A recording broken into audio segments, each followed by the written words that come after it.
keni bërë dasëm dhe a keni shkuar te dasma e njëra tjetrës. Kuptoj që kemi shkuar, ajo ishte dasma e Evës, kjo ishte dasma ime civile aty në Angli, edhe kjo ishte dasma që bëm në Kish me burrin, prapë aty në Angli, në të cilën nuk ishte Eva, edhe këtu që ishte Eva, ishte pagëzimi i djalit në Shqipëri që e bëm edhe si dasëm. Tani, është mentaliteti që na pyesim pse na pyesin tani se shumë mund ta dini, thonë që binjakët nuk bën që të shkojnë të dashma njëra tjetrës.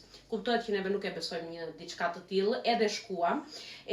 Eva pse nuk erdhi në Angli se atë kohë ishte që punonte, nuk mundej që të vinte dhe neve kishim vendosur që do bënim pagëzimin e djalit edhe dasëm në Shqipëri për të gjithë njerëzit, se ishte vështirë që të vinin aty për të gjithë fisin. Ndaj dhe këtu dasmat i bëmë me shoqërinë që kishim dhe pastaj ja bëm pagëzimin e djalit edhe si dasëm edhe e bëm në Shqipëri që mlodhëm familjet.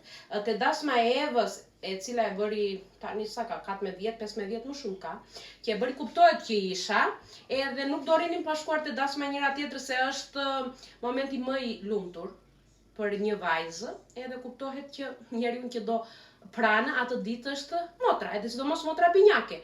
Ndaj edhe nuk besojmë në diçka të tillë dhe shkuam te dasma njëra tjetrës.